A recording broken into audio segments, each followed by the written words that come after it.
Motardement, bonjour. Alors dans la fiche numéro 1, tu as 4 points à développer. Le risque routier pour les motards, les accidents mortels à moto, leur gravité et le comportement à avoir en présence d'un accident. Alors pour le risque routier, tu dois savoir que les motards et les motardes représentent 20% des tués sur la route, alors qu'ils ne représentent que 2% des usagers de la route. Pour la même utilisation, en termes de distance parcourue, tu auras, quand tu auras ton permis, 23 fois plus de chances d'être tué à moto que si tu roules en voiture. Faut le savoir. 23 fois plus de risques. On va pas parler de chance dans ces cas-là. Les accidents mortels à moto maintenant. Un tiers des motards qui se tuent sur la route le font sans personne, tout seuls comme des grands, et dans 9 cas sur 10, la route est sèche.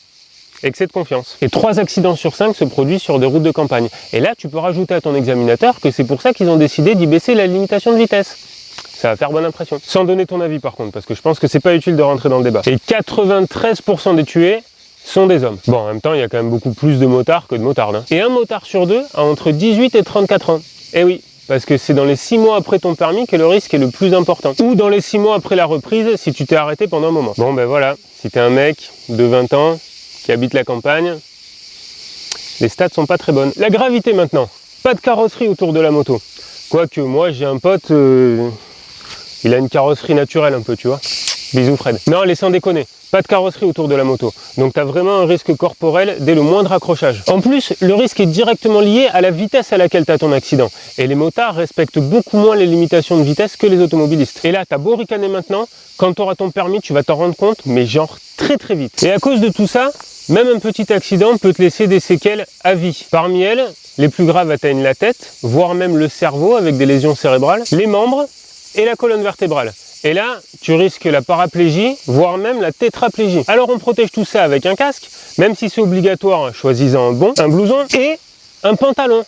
Et ça, personne n'y pense, ou presque. Et avec une dorsale, putain. Alors si c'est pas déjà fait, tu poses ce téléphone ou cet ordi ou j'en sais rien, et tu vas tout de suite t'acheter une putain de dorsale de ouf. Ou un airbag comme tu veux, mais de quoi protéger ton dos. Ils nous mettent des prunes parce qu'on porte pas des gants, mais qu'on risque de finir en fauteuil roulant, ça, tout le monde s'en balance. Faut que je me calme là, je crois. Allez, respire. La conduite à tenir en cas d'accident maintenant. Alors si tu es témoin d'un accident, calme-toi et surtout ne cède pas au stress. Il y a des gens par terre qui ont besoin de toi et que tu aies les idées claires. Alors respire un bon coup, prends quelques secondes si tu as besoin et réagis pas à pas. Protéger, alerter, secourir.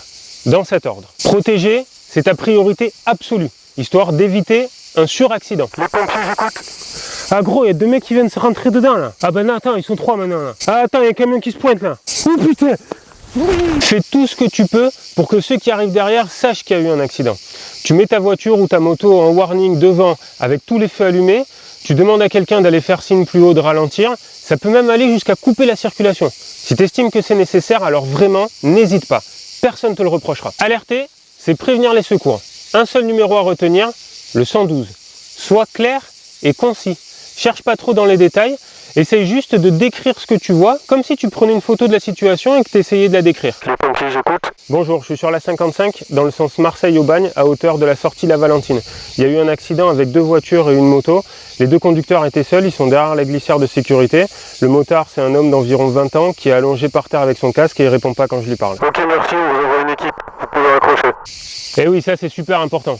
Toujours attendre que ce soit eux qui te disent de raccrocher. Ils ont peut-être des questions à te poser parce que t'as pas tout dit. Et si tu sais pas où t'es, tu peux aller sur ton téléphone, sur la boussole, il y a les coordonnées GPS de là où tu te trouves. Ils savent très bien t'envoyer des secours avec ces infos-là. Ça évitera ça. C'est quoi gros où je suis? Qui je sais où je suis là? Une fois, je suis parti balader avec les collègues et on est tombé là-dessus, voilà. Ah gros, on est où là? C'est où on est toi? Une fois que c'est fait, tu peux secourir les victimes. Et pour toi, ça veut dire les couvrir et leur parler. C'est tout. Si t'as pas de formation de secourisme, c'est tout ce que tu pourras faire pour elles. Mais c'est hyper important de les rassurer. Tu peux leur dire qu'elles sont en sécurité parce que tu as bien signalé l'accident, tu peux leur décrire comment tu t'y es pris, leur dire que les secours sont en route, raconte ta vie, mais parle. Il faut surtout pas qu'elles se focalisent sur ce qu'elles sont en train de vivre. Bon, effectivement, t'as pas le droit de faire grand chose. Mais par contre, je peux te dire ce que tu n'as absolument pas le droit de faire. Déplacer une victime, par exemple, c'est interdit, sauf en cas d'extrême urgence. Si sa voiture est en train de prendre feu, par exemple. Donner à boire à une victime. Interdit. Même si elle te dit qu'elle a hyper soif, qu'elle t'implore, qu'elle te promet qu'elle va t'acheter la toute dernière S1000 RR, c'est hors de question. Surtout, n'enlève jamais son casque à un motard. S'il est par terre et qu'il a toujours son casque, touche à rien, parce que s'il a été touché au cervical, tu vas le ruiner. S'il a toujours son casque quand tu arrives, à la limite, ce que tu peux faire, c'est lui ouvrir la visière pour qu'il respire et l'immobiliser comme ça entre tes mains en lui demandant de ne surtout pas bouger la tête. Par contre, après, il faut surtout pas que tu lâches jusqu'à ce qu'un pompier vienne te relayer. Voilà pour la fiche. Elle s'arrête là, mais je poursuis quand même un petit peu. Si ça te branche et que tu aimerais savoir quoi faire si tu tombes sur un accident, tu peux passer une formation. Elle dure généralement une journée. Elle s'appelle le PSC1. Tu tapes ça sur le Google avec là où tu habites et tu trouveras tout. Allez, j'espère que je t'ai aidé à réviser et que ça va le faire pour ton permis. Dis-moi ça dans les commentaires. Mais en attendant, tu restes automobiliste. Alors, je m'adresse à toi et tes potes. S'il vous plaît, quand vous déboîtez, n'oubliez pas le petit coup d'œil. Il y a peut-être un motard caché dans votre angle mort.